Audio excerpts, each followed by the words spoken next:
Hello friends, आप सभी का स्वागत है आज के इस वीडियो क्लास में। और आज के इस वीडियो क्लास में हम लोग पढ़ने वाले हैं गुप्त उत्तर काल को। ठीक है, यह हमारी लुसेंट समान ज्ञान की वीडियो सीरीज है, जिसके अंतर्गत हम लुसेंट की ऑब्जेक्टिव बुक को यहाँ पर कंप्लीट कर रहे हैं। यह हमारा 10वां चैप्टर है, जिसमें हमें पढ़ना है गुप्त उत्तर काल को। ठीक है, लुसेंट के ऑब्जेक्टिव में हम लोग हिस्ट्री को कंप्लीट कर रहे हैं और आज का जो वीडियो है गुप्त उत्तर काल पर है, या वर्धन वंश, जो कि 647 ईस्वी तक रहता है।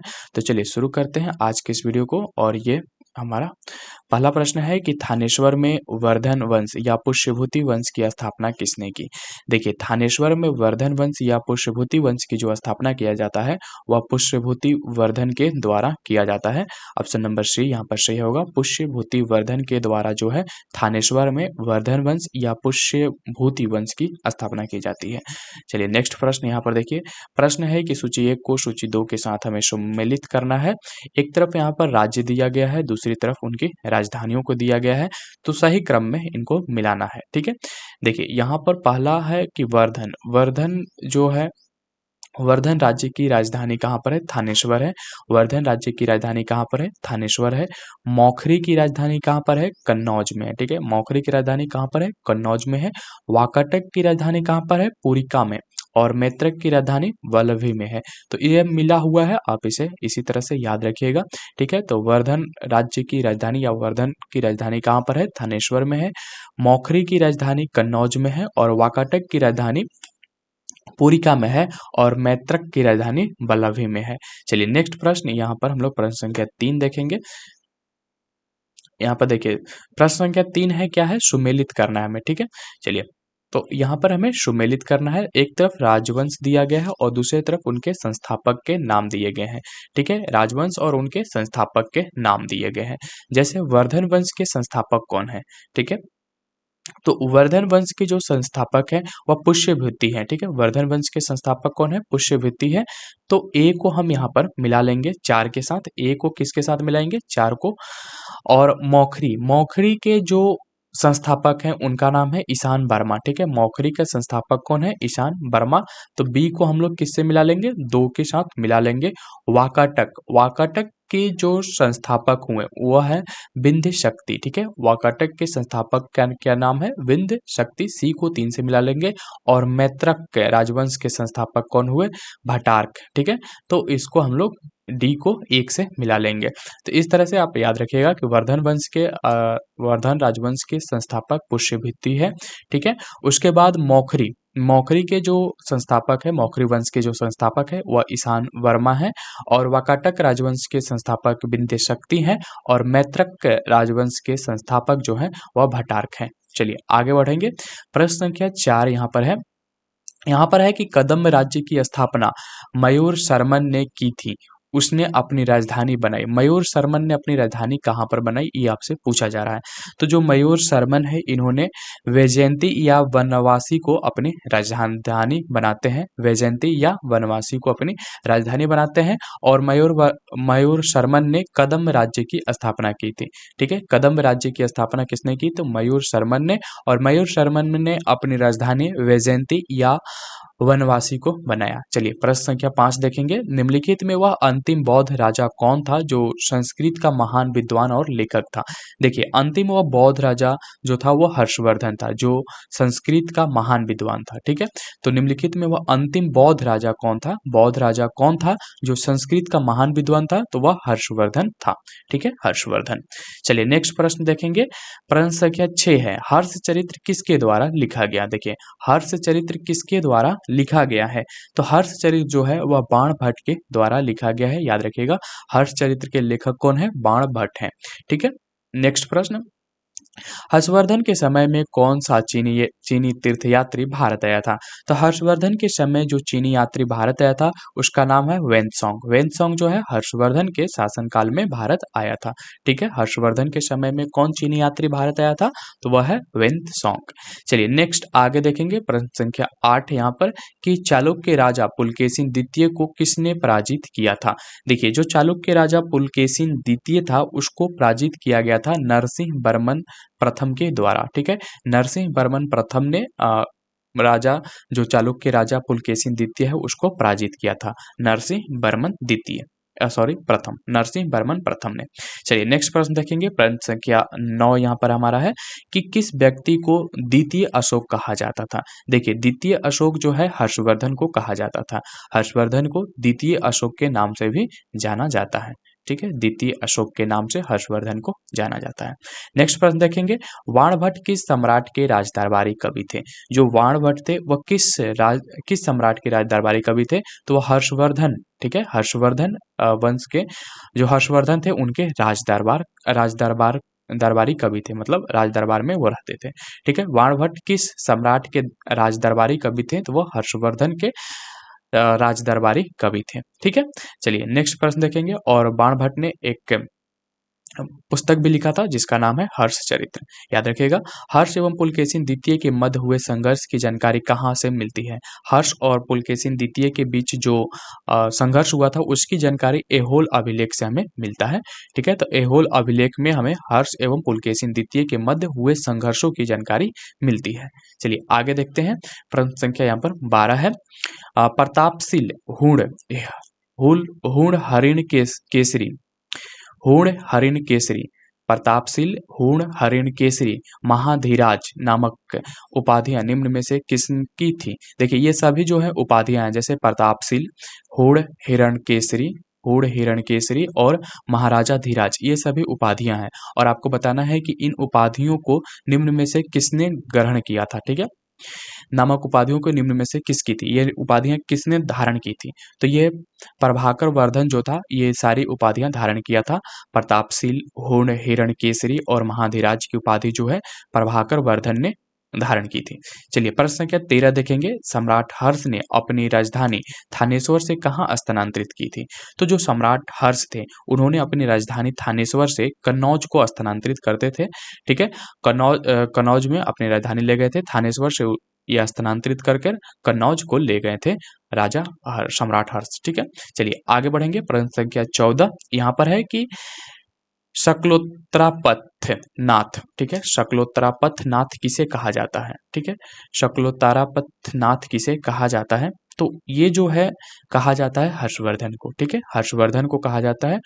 शकलोत्तरापथ नाथ जो है वह हर्षवर्धन को कहा जाता है। चलिए आगे बढ़ेंगे। ह्वेनसांग ने किसे शिलादित्य कहा है। ठीक है, शिलादित्य किसे कहा है हर्षवर्धन ने, तो हर्षवर्धन यहाँ पर ह्वेनसांग ने शिलादित्य किसे कहा है, तो हर्षवर्धन को कहा है। ठीक है, हर्षवर्धन को शिलादित्य किसने कहा था, तो ये ह्वेनसांग ने कहा था। चलिए आगे देखेंगे। प्रश्न संख्या 16। गुप्त वंश के ह्रास के पश्चात उत्तर भारत में बड़े भाग पर पुनर्गठन किसने किया। ठीक है, तो गुप्त वंश के हास्य के पश्चात उत्तर भारत में बड़े भाग का पुनर्गठन किसने किया था। तो जब गुप्त वंश का पतन हो गया था, हास हो गया था, तो उसके बाद उत्तर भारत में बड़े भाग पर जो पुनर्गठन किया गया था वह किया गया था हर्षवर्धन के द्वारा। ठीक है, हर्षवर्धन के द्वारा। चलिए आगे बढ़ेंगे। प्रश्न संख्या 17 देखेंगे। बंगाल का कौन सा शासक हर्ष का समकालीन था। बंगाल का कौन सा शासक जो था वह हर्ष के समकालीन था, हर्ष के समय काल का था। तो वह शासक था शशांक। शशांक जो था वह बंगाल का शासक था और ये जो हर्ष थे उनके समकालीन थे। प्रश्न संख्या 18 यहाँ पर है कि चालुक्य शासक पुलकेशिन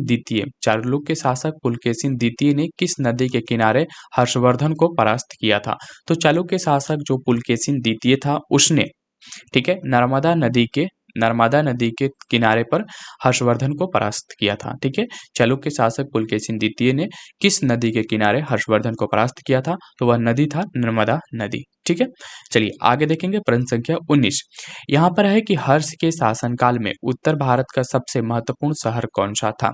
देखिए जब हर्ष का शासनकाल था उस समय उत्तर भारत का सबसे महत्वपूर्ण जो शहर था वह कन्नौज था। ठीक है, कन्नौज। तो हर्ष के शासनकाल में उत्तर भारत का सबसे महत्वपूर्ण शहर जो था वह कन्नौज था। प्रश्न संख्या 20 यहाँ पर है कि हर्ष की जीवनी किसने लिखी थी। जो हर्ष की जीवनी है वह किसने लिखी थी, हर्ष की जीवनी बाणभट्ट ने लिखा था? हर्ष की जीवनी किसने लिखा था? बाणभट्ट ने। चलिए आगे देखेंगे, यहाँ पर है कि हर्षवर्धन अपनी धार्मिक सभा कहाँ किया करता था? जो हर्षवर्धन है अपनी धार्मिक सभा कहाँ किया करता था? तो ये प्रयाग में किया करता था। ठीक है, प्रयाग में किया करता था। हर्षवर्धन अपनी धार्मिक सभा कहाँ किया करता था? तो ये प्रयाग में किया करता था। चलिए आगे बढ़ेंगे, यहाँ पर है प्रश्न संख्या 22 की वर्धन वंश की राजधानी थानेश्वर किस प्रदेश में स्थित है? वर्धन वंश की राजधानी जो थानेश्वर है किस प्रदेश में स्थित है? तो ये हरियाणा में स्थित है। ठीक है, हरियाणा। ठीक है, वर्धन वंश की राजधानी थानेश्वर किस प्रदेश में स्थित है? तो ये हरियाणा में स्थित है। चलिए आगे है कि हर्षवर्धन की बहन राजश्री का विवाह किसके साथ हुआ था? देखिए, हर्षवर्धन की बहन जो है राजश्री, उसका विवाह किसके साथ किया गया? तो उसका विवाह मौखरी नरेश ग्रह वर्मा के साथ किया गया। ठीक है, मौखरी नरेश ग्रह वर्मा के साथ किया जाता है। हर्षवर्धन की जो बहन है राजश्री का जो विवाह है मौखरी नरेश ग्रह वर्मा के साथ किया जाता है। आगे बढ़ेंगे, प्रश्न संख्या 24 यहाँ पर कि हर्षवर्धन के अग्रज राज्यवर्धन द्वितीय की हत्या किसने की थी? तो हर्षवर्धन के जो अग्रज थे राज्यवर्धन द्वितीय, उसकी हत्या किसने की? तो उसकी जो हत्या किया जाता है वह गौड़ नरेश शशांक के द्वारा किया जाता है। गौड़ नरेश शशांक के द्वारा किया जाता है। प्रश्न संख्या 25 देख रहे हैं, हर्षवर्धन ने 606 ईस्वी में हर्ष सावंत की स्थापना किस उपलक्ष्य में की थी? तो हर्ष सावंत की जो स्थापना की गई थी वह किस उपलक्ष्य में की गई थी? तो वह किया गया था अपने राज्यारोहण के उपलक्ष्य में। हर्षवर्धन ने अपने राज्यारोहण के उपलक्ष्य में 600 ईस्वी में इन्होंने हर्ष सावंत की स्थापना की। ठीक है, चलिए आगे बढ़ेंगे, कौन वर्धन वंश की राजधानी थानेश्वर से कन्नौज ले गया? देखिए, वर्धन वंश की राजधानी जो थी वह थानेश्वर से कन्नौज ले जाया जाता है, ये हर्षवर्धन के द्वारा किया जाता है। तो वर्धन वंश की राजधानी जो थी पहले थानेश्वर थी, थानेश्वर से बाद में कन्नौज जो है वह हर्षवर्धन के द्वारा ले जाया जाता है। प्रश्न संख्या 27 यहाँ पर है, कन्नौज किस प्रदेश में स्थित है? जो कन्नौज है वह उत्तर प्रदेश में स्थित है। कन्नौज किस प्रदेश में स्थित है? तो कन्नौज उत्तर प्रदेश में स्थित है। आगे देखेंगे, वेनसोंग की भारत में यात्रा के समय सूती कपड़ों के उत्पादन के लिए सबसे प्रसिद्ध नगर था। देखिए, जब वेनसोंग भारत आए थे उस समय सूती वस्त्र के कपड़ा का उत्पादन के लिए जो सबसे महत्वपूर्ण नगर था वह मथुरा था। ठीक है, मथुरा उस समय सबसे महत्वपूर्ण नगर जो था सूती कपड़ा के उत्पादन के लिए वो था मथुरा, जब वेनसोंग भारत आए थे। चलिए अब यहाँ पर प्रश्न संख्या 29 है कि कवि बाणभट्ट निवासी था, यानी कि जो कवि बाणभट्ट थे वो कहाँ के निवासी थे? तो जो कवि बाणभट्ट थे वे थानेश्वर के निवासी थे। कवि बाणभट्ट कहाँ के निवासी थे? वे थानेश्वर के निवासी थे। प्रश्न संख्या हम यहाँ पर 30 देख रहे हैं कि नागनंद का रचनाकार कौन था? नागनंद का रचनाकार कौन था? तो नागनंद का रचनाकार हर्षवर्धन है। तो हर्षवर्धन ने नागनंद की रचना की है। तो नागनंद की रचनाकार कौन है? हर्षवर्धन, याद रखिएगा। चलिए प्रश्न संख्या 31 देखेंगे, यहाँ पर है कि सम्राट हर्षवर्धन ने 2 महान धार्मिक सम्मेलनों का आयोजन किया था। ठीक है, सम्राट हर्षवर्धन जो थे वह 2 महान धार्मिक सम्मेलनों का क्या किया था? आयोजन किया था।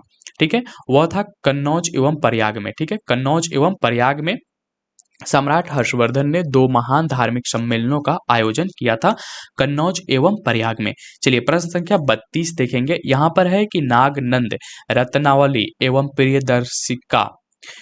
प्रियदर्शिका नाटकों के नाटककार थे। नागनंद, रत्नावली एवं प्रियदर्शिका ये नाटक हैं तीनों, और इसके नाटककार कौन थे? तो इसके नाटककार थे हर्षवर्धन। ठीक है, हर्षवर्धन। नागनंद, रत्नावली एवं प्रियदर्शिका, ये तीनों नाटक हैं, इन नाटकों के नाटककार कौन है? तो हर्षवर्धन है। चलिए आगे बढ़ेंगे, प्रश्न संख्या 33, गुर्जरों को किस शासक ने पराजित किया था? तो गुर्जरों को जो पराजित किया गया था वह हर्षवर्धन के द्वारा पराजित किया गया था। गुर्जरों को किस शासक ने पराजित किया था? तो हर्षवर्धन ने किया था। आगे बढ़ेंगे, यहाँ पर है कि आज भी भारत में वेनसोंग को याद करने का मुख्य कारण है। देखिए, वेनसोंग को आज भी याद करने का जो कारण है वह है उसकी रचना सी यू की। ठीक है, जो हर्षवर्धन की रचना है शिव की, उसकी उसी की वजह से आज वेन्सोंग को याद किया जाता है। ठीक है, चलिए आगे बढ़ेंगे। प्रश्न संख्या यहाँ पर हम 35 देख रहे हैं कि हर्षवर्धन के विजयी जीवन में एकमात्र पराजय देने वाला पुलकेशिन द्वितीय कहाँ का शासक था। देखिए, जो हर्षवर्धन के जीवन में एक बार पराजय हुआ था पुलकेशिन द्वितीय से, तो यहाँ पर पूछा जा रहा है कि जो पुलकेशिन द्वितीय है वह कहाँ का शासक था। तो पुलकेशिन द्वितीय जो था वह वातापी या बादामी का शासक था। ठीक है, पुलकेशिन द्वितीय कहाँ का शासक था, वातापी या बादामी का ये शासक था।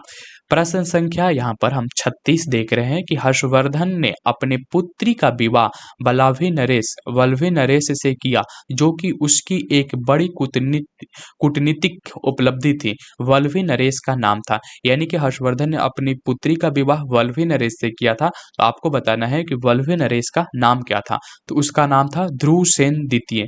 ठीक है, ध्रुवसेन द्वितीय से हर्षवर्धन ने अपनी पुत्री का विवाह किया था, जो कि एक बड़ी कूटनीतिक उपलब्धि थी। चलिए आगे देखेंगे। प्रश्न संख्या 37, 641 ईस्वी में किसने चीन के राजा ताई त्सुंग के पास एक राजदूत भेजा था।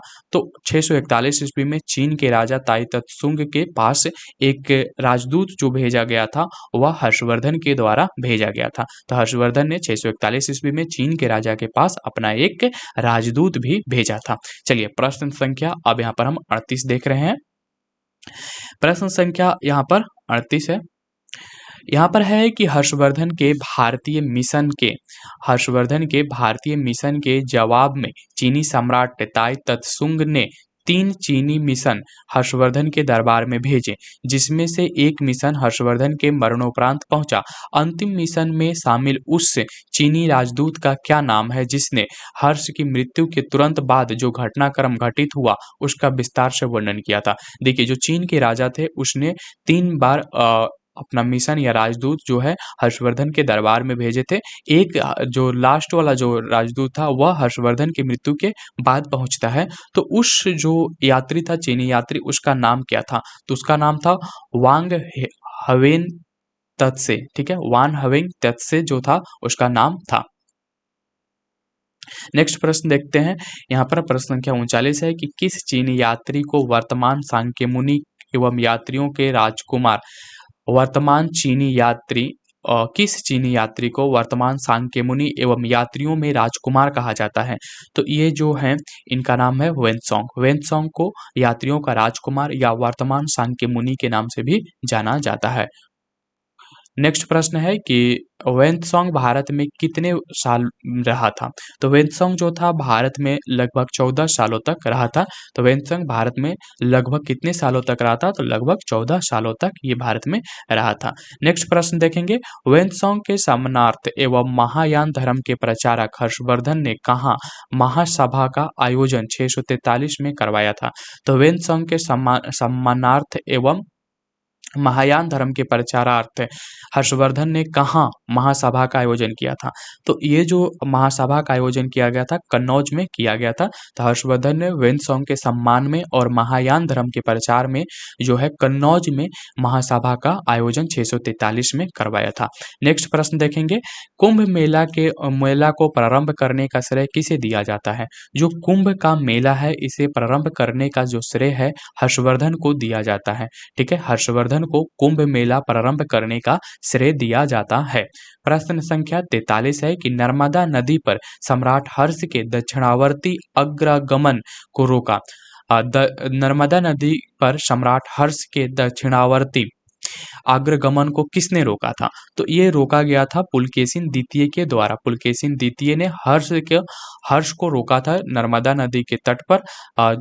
वो दक्षिणावर्ती अग्रगमन को यहाँ पर पुलकेशिन द्वितीय ने उसे रोका था युद्ध के द्वारा। चलिए आगे बढ़ेंगे। प्रश्न संख्या 44 है कि निम्नलिखित में किसने नालंदा विश्वविद्यालय को 100 ग्रामों की आय दान स्वरूप दिए। 100 ग्राम यानी कि 100 गांवों की आय जो है वह दान स्वरूप दिया था नालंदा विश्वविद्यालय का। तो नालंदा विश्वविद्यालय को 100 गांवों का दान यहाँ पर जो दिया गया था वह चंद्रगुप्त प्रथम के द्वारा दिया गया था। ठीक है, चंद्रगुप्त प्रथम नहीं था, यहाँ पर हर्षवर्धन के द्वारा दिया गया था। कि निम्नलिखित में से किसने नालंदा विश्वविद्यालय को 100 की आय दान स्वरूप दिए थे, तो ये हर्षवर्धन थे जिन्होंने 100 गांवों की आय जो है दान स्वरूप दिए थे। चलिए प्रश्न संख्या 45 देखेंगे। सूची 1 को हमें सूची 2 के साथ सुमेलित करना है। एक तरफ राज्य है, दूसरी तरफ उनकी राजधानियां दी हुई है। तो यहाँ पर सबसे पहले हर्षचरित या कदम्बरी, इसके राज्य की राजधानी जो था हर्षचरित या कदम्बरी राज्य की राजधानी बाणभट्ट था। तो ए को हम 4 के साथ मिला लेंगे। नीति ये सॉरी यहाँ पर देखिए ये थोड़ा सा गलत है। ये जो है एक तरफ रचना दिया हुआ है, बुक का नाम दिया गया है और दूसरे तरफ यहाँ पर उनके लेखक दिए गए हैं, ठीक है। और ये प्रिंटिंग मिस्टेक है, राज्य और राजधानी नहीं है। जैसे हर्षचरित और कदम्बरी ये किसके द्वारा लिखा गया है, ये बाणभट्ट के द्वारा लिखा गया है। तो ए को हम 4 के साथ मिला लेंगे। नीति शतक, श्रृंगार शतक और भक्ति शतक, नीति शतक, श्रृंगार शतक और जो भक्ति शतक है, ठीक है, ये लिखा गया है भर्तृहरि के द्वारा, ठीक है। तो बी को हम लोग 2 के साथ मिला लेंगे। ये जितने भी शतक लिखे गए हैं ये भर्तृहरि के द्वारा लिखा गया है, तो बी को हम लोग 2 के साथ मिला लेंगे। सूर्य शतक, जो सूर्य शतक है, ठीक है, सूर्य शतक ये मयूर के द्वारा लिखा गया है, तो सी को 3 के साथ मिला लेंगे। प्रियदर्शिका, रत्नावली और नागनंद ये जो है हर्षवर्धन के द्वारा लिखा गया है, तो डी को 1 के साथ मिला लेंगे। यहाँ पर राज्य और राजधानी नहीं है बल्कि रचना और उसके रचनाकार के नाम दिए हुए हैं, तो ये यहाँ पर प्रिंटिंग मिस्टेक है बुक में, तो आप इसे याद रखिएगा कि हर्षचरित्र, कदम्बरी इन दोनों का जो रचनाकार है, लेखक है, वो बाणभट्ट है, ठीक है। उसके बाद नीति शतक, श्रृंगार शतक और भक्ति शतक का जो लेखक है वह भर्तृहरि है, ठीक है।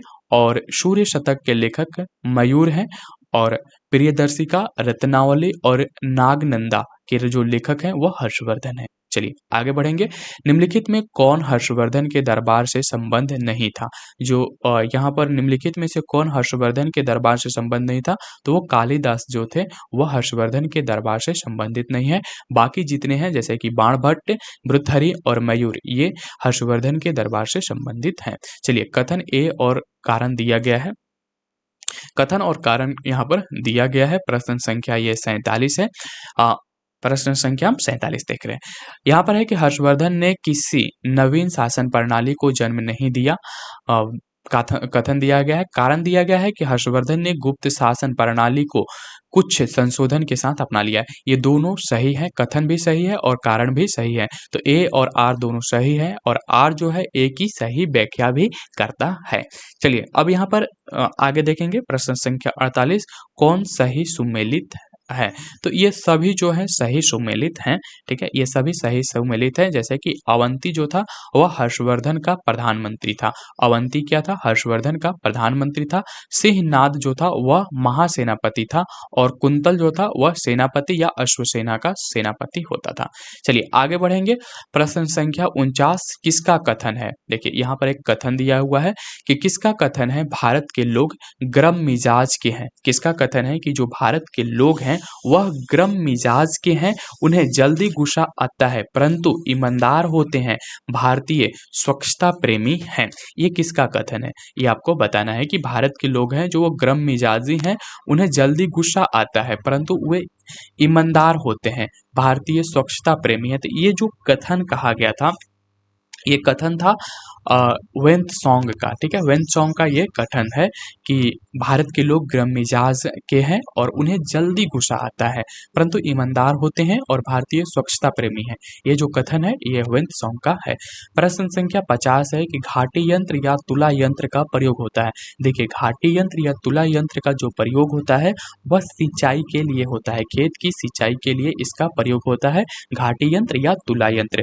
प्रश्न संख्या 51 देखेंगे। निम्नलिखित में कौन सा वाक्यांश हर्षोत्तर काल के स्रोतों में सामान्यतः उल्लेखित हुंडी की प्रकृति स्वरूप हुंडी की प्राकृत स्वरूप को परिभाषित करता है? हुंडी की प्राकृत स्वरूप को परिभाषित करती है। प्रश्न संख्या में 51 देख रहे हैं। तो यह है विनिमय पत्र। विनिमय पत्र जो है वह हुंडी की प्रकृति या स्वरूप को परिभाषित करती है। चलिए प्रश्न संख्या 52 यहाँ पर देख रहे हैं कि 52 है कि दक्षिण भारत के संदर्भ में एरीपति का अर्थ है। एरीपति का अर्थ था दक्षिण भारत में दक्षिण भारत के संदर्भ में एरीपति का अर्थ क्या था? तो एरीपति का अर्थ था जलाशय की भूमि को एरीपति कहा जाता है दक्षिण भारत के संदर्भ में। चलिए प्रश्न संख्या 53 देखेंगे। हर्ष के काल में भू राजस्व की सीमा थी। देखिए हर्ष के काल में जो भू राजस्व की सीमा थी वह 1/6 से लेकर 1/10 था, यानी कि आपके उपज का 1/6 भाग या 1/10 भाग लिया जाता था। आगे है प्रश्न संख्या 54। मौखरी शासकों की राजधानी थी। जो मौखरी शासक थे, ठीक है, उनकी जो राजधानी थी वह कन्नौज थी। ठीक है, मौखरी शासकों की राजधानी थी कन्नौज। चलिए आगे देखेंगे। प्रश्न संख्या 55 है। सीयूकी नामक के यात्रा विवरण निम्नलिखित में से किससे जुड़ा है? तो सीयूकी की जो यात्रा विवरण है, ये बुक है सीयूकी, ये किससे जुड़ा हुआ है? तो ये वेन्त्सोंग से जुड़ा हुआ है। वेन्त्सोंग इसके लेखक हुए सीयूकी। चलिए आगे देखेंगे। यहाँ पर ये जो हमारा आज का वीडियो है इसे हम यहीं पर समाप्त करेंगे। नेक्स्ट वीडियो जो आएगी हमारी वो विविध पर आएगी। तो नेक्स्ट वीडियो जो आएगी एक चैप्टर नंबर 11 होगा, जिसमें हम लोग विविध देखेंगे, जो कि प्राचीन भारत के ऊपर का विविध होगा। तो नेक्स्ट वीडियो में हम लोग उसे पढ़ने वाले हैं। अगर ये वीडियो आपको पसंद आ रही है तो इसे लाइक कीजिए, दोस्तों के साथ शेयर कीजिए, और अभी तक चैनल को सब्सक्राइब नहीं किया है तो जरूर से जरूर सब्सक्राइब कर लीजिए।